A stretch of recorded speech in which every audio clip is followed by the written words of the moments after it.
So why not burn a Koran? It's just a type of free speech, right? We can't have laws that specifically tell you which types of books you can and can't burn, right? Of course not. Well, whether it's legal or not, it has nothing to do with it to me. And what follows is just my reason for not burning a Koran. To me, burning books is a lot more than just expressing an idea. I mean, there are plenty of ways, plenty of great ways to express an idea that actually draw your audience in. Art, music, literature, YouTube videos, blogs. There are all kinds of things that you can do to get people to pay attention to you. So burning books just for the sole purpose of pissing people off doesn't exactly count as what I would call an art installation.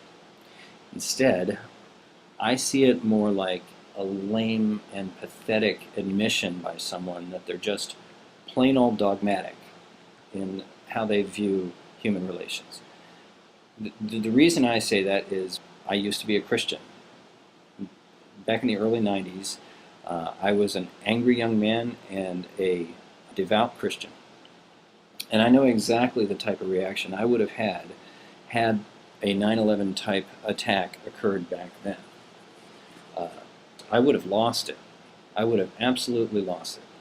I would want to piss those motherfuckers off as much as I possibly could, man. I'd want to smack the hornet's nest with a bat. I had what I would call a spiritual anger. And the reason I call it spiritual anger is it's anger that I derived from being spiritual.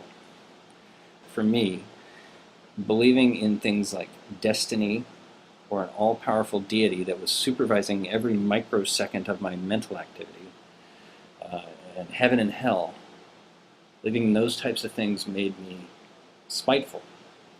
They made me blame other people, blame external forces for my own situation in life, whether it was a person from somewhere else in the world or whether it was the devil. It was never me, it was always someone else. I mean, I was pretty sure that God was on my side most of the time because I spent so much time kissing his ass. So anyway, I was an angry guy.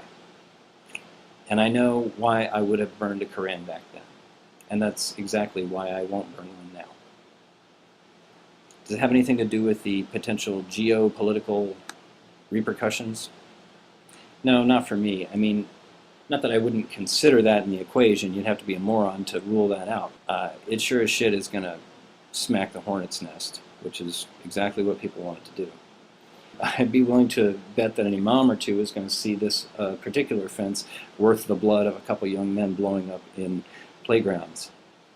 No, you can't make social repercussions the reason for any limit on speech.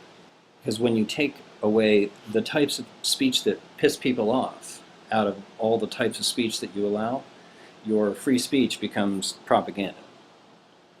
So the reason I won't burn a Koran, or a satanic Bible for that matter, is it's much worse than hurting someone's feelings. To me, it's intellectual terrorism. Morality, to me, is knowing which part of the gray scale you are able to stay within on any particular issue.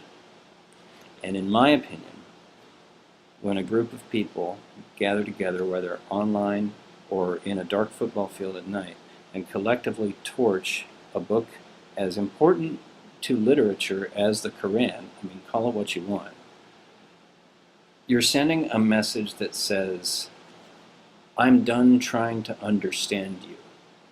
This is what I think of your ideas. Watch as they burn. The time for talking is over. There will be no more dialogue. It has become physical. And as far as I can tell, that's pretty much the exact same message as blowing up buildings. So why would anybody act like them? These people that the West is supposedly ideologically superior to. I mean, it would seem to me that someone would have to be just fucking terrified of what might happen to that china shop of a worldview in their brain if someone were to start spreading an opposing idea around the world. If you're scared of somebody else's ideas, you might be the one whose belief is causing you harm. I don't know, it's just my opinion.